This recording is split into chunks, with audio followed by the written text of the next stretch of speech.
Hello everyone, welcome to our Let's Play series of Pillars of Eternity 2. This is Colonel RPG as usual, and I'm very happy that you're chose to join me today in the Rymrgand Temple. Well, actually, we're in the Eastern Cavern right now, and are we going to the Western Cavern, I wonder?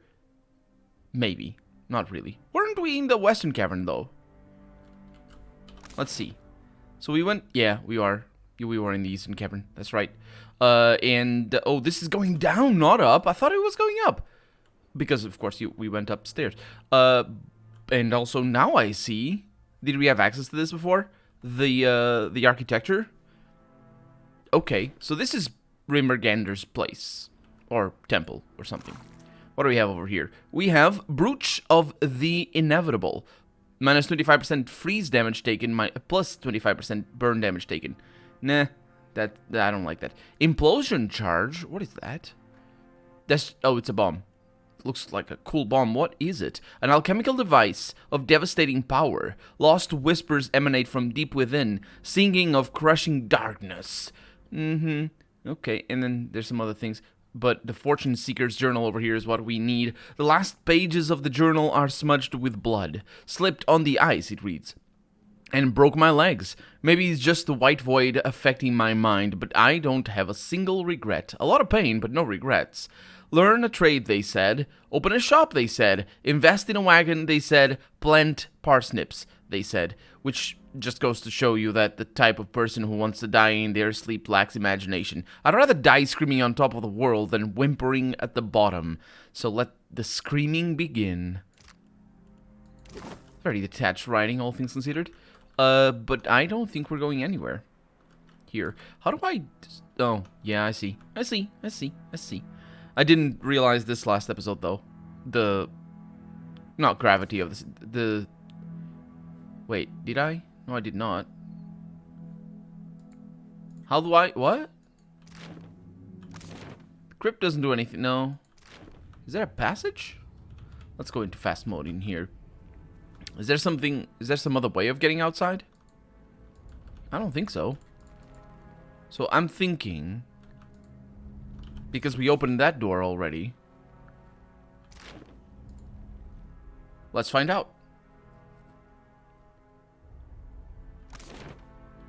Oh, we're down here. Right, of course. Yeah, I did realize this. I came in this way. Of course. I was confused because of the things upstairs. I thought I had come, you know, around through the upstairs little landing, but no, it was through the downstairs. We have not been in the Temple of Decline, however. Well, we have actually. It's all connected. Interesting. I foresee a dragon showing up, or worse. Hopefully not... Well, actually, we're gonna probably fight a Minotaur. The Beast of Winter itself or something. Although that would be kind of surprising, in fact, because we are fighting a god. Are we gonna kill Rymrgand? I wouldn't mind. I mean, Rymrgand is sort of a jerk. He doesn't really do much. People do praise him for being all, oh, without him... Oh, dang it. It's the messenger again. Oh!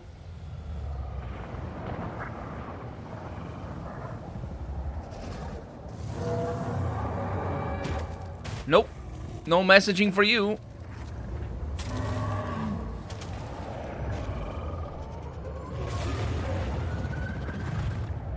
That was quite well done. I like it. The Feetmouth. It ate the dragon. Captain, I hope you have no wish to follow that beast. Oh, I have wish. I have wish. I'm not sure we're gonna survive, considering that we have... Well, 2 healers in the same team, but the wish is there, and we have saves anyway, so it doesn't really matter. And we're also not being pushed ourselves. So, oh, I didn't get that last one. What do you initially take for yet another frozen corpse? Oh, I am getting that last one. It appears, on closer inspection, to be a heavily armored figure encrusted in a jagged layer of cloudy, bluish ice. The warrior's upraised hand seems to be reaching out towards something, the fingers splayed wide and grasping. And we have perception and insight, or history and religion. Examine the armor. Well, examine both things. Let's first examine the outstretched hand. Perception and insight. We're really bad at it, but partial success. Oh. 2 of the fingers have been broken from the hand, based on the hard, sharp edge of, or edges of what's left. It seems this occurred after the figure froze over. Yeah, that makes some sense, but not all the sense. I don't think ice breaks like that, but sure. I mean, flesh doesn't either. The angle of the joints indicate that the warrior once gripped something tightly, something since removed. Deep scratches in the wrist suggests that someone clawed at the figure long ago, or long after it froze over, perhaps to remove the absent object. Interesting, so that's probably why they broke that. Okay, what about the armor? Who's this? Shodi, you can do this. Yeah, complete success. The breastplate and chain worn by this figure seem significantly more intricate than anything else you've seen since arriving at Harbinger's watch. Padding and heavy cloth complete the panoply? Sure, probably as protection against the cold. Barely visible through the ice, you can make out etchings suggestive of the imagery of Rymrgand, snowflakes, skulls, and of course, the horned face of the Aurochs. Layered chain and plate, highly adaptable to varying circumstances, often proves popular with those travelers who can afford it. Members of the military or religious orders in particular favor wearing armor like this kind with their uniforms or vestments. The set before you appears to be a style not commonly crafted in the past 2 centuries. Is this guy an Ingwithan? Well, the other ones would make sense that they would be Ingwithans, the other bodies. At least the vast majority of the bodies that we see in that condition in the first game are mostly Ingwithans, although not exclusively. Let's search the presence of spirits, or search for the presence of spirits. You open your soul to the presence of other spirits. While a few strands of weak soul energy cling to the frozen figure, you sense no soul present within or near the body. I am going to remove the helmet. The helmet does not appear to be as solidly frozen to the figure as the rest of the armor. A few minutes spent wiggling and tugging at it freeze the helmet. Huh. I don't recognize that face. You lift it to reveal an elven woman with bluish white skin and darker blue hair. Her coloration and the heavy epicanthic folds holding her eyes mark her as Glamfellan. And I've gained the Helm of the White Void, and that's about that. I can remove the armor as well. Okay. Let's go ahead and do that. The armor's intricate straps, weaved chain, and interlocking plates have frozen solid. Removing the armor without damaging the warrior within may prove difficult, if not impossible. Okay, so I got Sleight of Hand. We should have Sleight of Hand. Pull the armor free with Might. That's only 16 on him. Yeah, it's probably gonna be... Do we have Sleight of Hand, or is that Maya? I think it might have been Maya. Sleight of Hand 2. Do you have Sleight of Hand? No, yeah. So I also have a fire ability. Or a hammer and chisel. Let's just go ahead and use a hammer and chisel to loosen the armor from the figure. As delicately as you can, you take a chisel to the strap and the edges of the armor, chipping away the ice holding it in place. You loosen the grip, but it remains frozen in place. Okay. Then I can use fire ability. Shodi summons forth a blast of flame. Steam billows outward as the ice melts away from the corpse. After a moment, flickering orange light and cracking sounds emerge from within the cloud as the corpse's clothes ignite. The charred remains sag to the floor, rapidly cooling as the magical flame runs its course. You gather the miraculous unharmed armor from the remains, and I've gotten Guardian's Plate as well. I'm going to speak a prayer to the elf's soul. I don't know what I'm going to do with that, but I am going to do that. You take a few moments to consign the deceased to the will. I hope that was an apology, Captain, says Takeo. And he frowns down at the shards of frozen remains blanketing the floor. I don't know what it was, actually. It's the first time I see the word prayer being used for a thing that apparently I can do. I think I could have done that. I have been doing that since the beginning of the game, I think. But sure, whatever. Prayer it is. You leave the remains behind. It's fine, Takeo. Don't worry about things. It's all good. People aren't upset. Let's sort this by things. People aren't upset because they didn't even know that. And besides, look at this badass armor. Guardian's Plate. It's a superb armor right away. Soulbound. Okay, what is it? Super heavy. That's bad news because I invested on you. No, did I? I did. Patented armor. I bet I did because it doesn't even let me enchant. Legendary okay, that is upsetting. well, maybe it isn't. So it's a superb grant spread chaos. The wearer is infused with Rymrgand's energy, gaining a bonus to all defenses while afflicted. That's not that great. But it doesn't mean that it's not going to be bad. It's not going to be good. We have an exceptional armor over here. I don't think I have enchanted you at all before.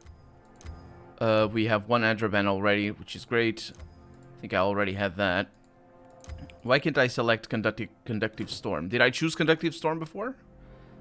Yes, I did. Relentless Storm. Just once per rest. That one doesn't matter too much. Oh, the game is having trouble. I'll be right back. I don't know what that was. I don't know. What is that? I didn't see that before. We didn't get this right now. It's a large shield, soulbound as well. Wintertide Bulwark. For extra 6 shield deflection, which is pretty good. We are wearing a shield over here. It's a superb shield that I haven't enchanted yet, which I hope I haven't, because that would be a waste. That's why basically you don't enchant unless you are at the end of the game in games like this, because the materials are so rare. You could, I wish you could just buy them, really. What exactly does this do? +1 enemies engaged, so that's really nice. I think this one is as well, but that's just from shield engagement. +6 grants deflection as health decreases up to a 20 deflection on 0% health, which is actually really, really powerful. Large shield weapon proficiency now grants 25% chance to freeze damage or to deal freeze damage when missed by a melee weapon. Holy crap. Yes, please. Yes, please, I want that. And I will soulbind it to you unless it's, yes. There it is. And now what we need to do, take a bunch of damage. Well, hopefully you won't be missed by a whole lot of people, but he does tend to take damage every once in a while. So that's going to help a little bit.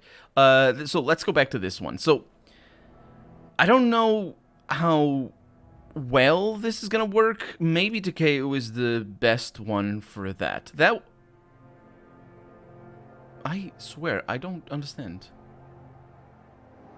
I mean, maybe I do. It's this armor in particular, apparently, that freaks the game out. Sure, whatever. I can not look at it. I don't think I have leveled it up. But this one doesn't. So I'm going to bind your soul to it. And let's see what you need to do. Reforge the soul of a follower of Rymrgand. Well, hopefully that's going to be fine. The Helm of the White Void. For 10% of incoming grazes converted to misses from weapons. 10% accuracy with body afflictions. And mind affliction attacks. That is actually really good for me. Perception and insight, that's really nice as well. Shodi, do you need this? Oh yes, Shodi needs that. She has a thing that benefits from... oh, also it looks really cool. Is that her thing? That's not her thing. Yeah. So, I also look really cool with this. It's slightly different than what I was expecting. But I do look really cool. Okay, so... get that, and I think we're good. Let's not crash the game again, and let's hope that it's not an issue with the drivers, otherwise I might need to revert to older drivers because I've updated my graphics card drivers. You stand before the shining portal that devoured the dragon. This close, you see it as a ragged-edged tear in the world. It seems like the dark version of this, except it isn't. It's just the white void. They have a name for it. The White Void or something. As you near, the portal flares bright. Brighter. Too bright to stand. When the light fades and at last you can see again, A great, shaggy aurochs stands before you. A bone-snapping chill radiates from the creature. It is the manifestation of Rymrgand. Herald of Bereth, you teeter on the very precipice of your death. You are bold in your trespasses.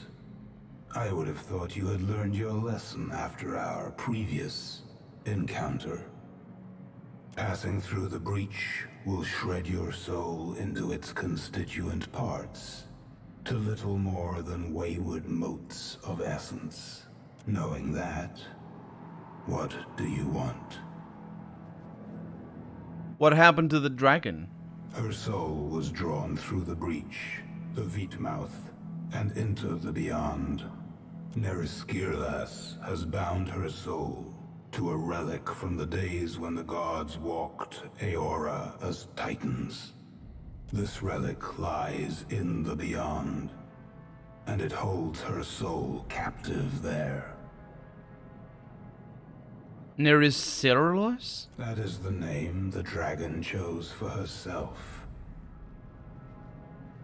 What relic? It is one of the many things Kith have thrown into the beyond, in hopes it might be devoured by the White Void. They do have a little bit of that aspect. It reminds me of the Tidebringers. No, what are they called? The Undrites. So the followers of Undra have a thing where they want to forget, and they throw things to the ocean, basically. That's better seen in the expansion of the first game, but it sort of reminds me of that here. What did the dragon, or why did the dragon bind her soul to it? The relic cannot be destroyed. In her ignorance, Neriskirlas hoped that tying her soul to it would save her from death. She is mistaken. True death has not claimed her yet, but it will. It is inevitable. Is that why this iceberg is here? Yes. The iceberg is the natural result of Neriskirlas' desperate attempt to evade death. Every time she escapes from the beyond into the here, she tears the hole a little wider. And so, the chill of my realm spreads. And that's why she's the messenger. And your cult, the Harbingers, what about them? They have done as Kith always do. They have claimed for themselves a place that is not their own. They are no concern of mine. Very typical. So what's the difference between the Vitmath and the White Void? It's the White Maw, yeah. The Vitmouth is the gaping maw of entropy. The White Void is the hunger that gnaws at the guts of Aora and cannot be sated. Yeah, but your breach will freeze the Deadfire if you don't close it. That is unfortunate for you. I could see why you would have that reaction. And I'll close the breach myself. Margren's flame does burn brightly in you, doesn't it? There is something you may do for me, like a maggot. The dragon Neriskirlas has burrowed beneath the skin of my realm. Destroy her. Why do you want the dragon dead? She is already dead. She refuses to acknowledge it. She has made herself immune to destruction by my hand, and in so doing, she mocks the very essence of my realm. Why do you think I'll succeed where you failed? The relic she bound her soul to has proven impervious to my influence. I see. Destroy her. What's in it for me? A temporary reprieve from my inevitable victory. Yeah. You don't need to rub it in. I know you're the enigmatic god of cold and all, but I need more to go on than that. Let's say that. Eradicate the dragon, and the Veekmouth will close, sparing your precious realm the insatiable cold of the White Void. I thought that was kind of implicit, which was one reason for me not to say, you know, what's in it for me. I did say it because I wanted to see what he was gonna say, but I thought it was implicit. Apparently it wasn't implicit. I wonder what would have happened. Probably the same thing, even, you know, I don't know.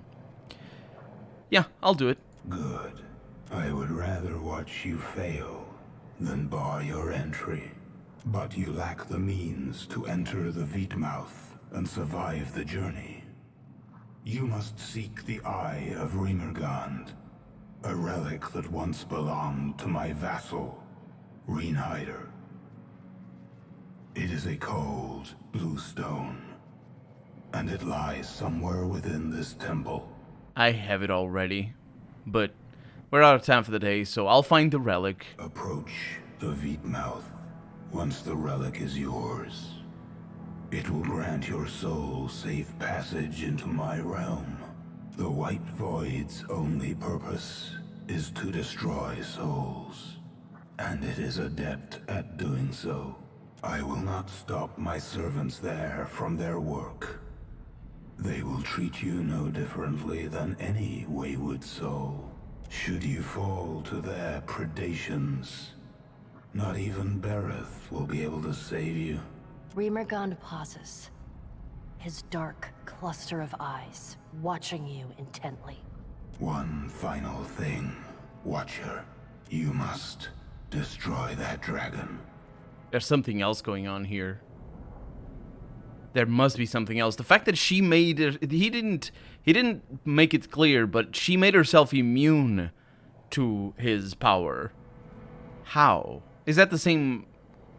I wonder if that's the same logic as necromancers, or what necromancers do. When his words fall silent, and only the shriek of the wind through the breach remains, the light flares again, then quickly dies. You open your eyes and find the beast gone. Okay, we have located the Veekmouth. What the thing that we have? It's in here somewhere. Oh, it's actually a quest item. Uncover the Eye of Rymrgand. It's in here. Is that it? No. Oh, what? Is it not a quest item? Either way, we have it, and we'll go into there in the next episode, because for right now, we're out of time. So for right now, I'm Colonel RPG, and this has been Pillars of Eternity 2. I really hope you've enjoyed it, and if you did, go ahead and leave a comment, like the video if you want to see the next episode come out sooner rather than later, but above all, thank you so much for watching, and I hope I'll see you next episode. Bye-bye.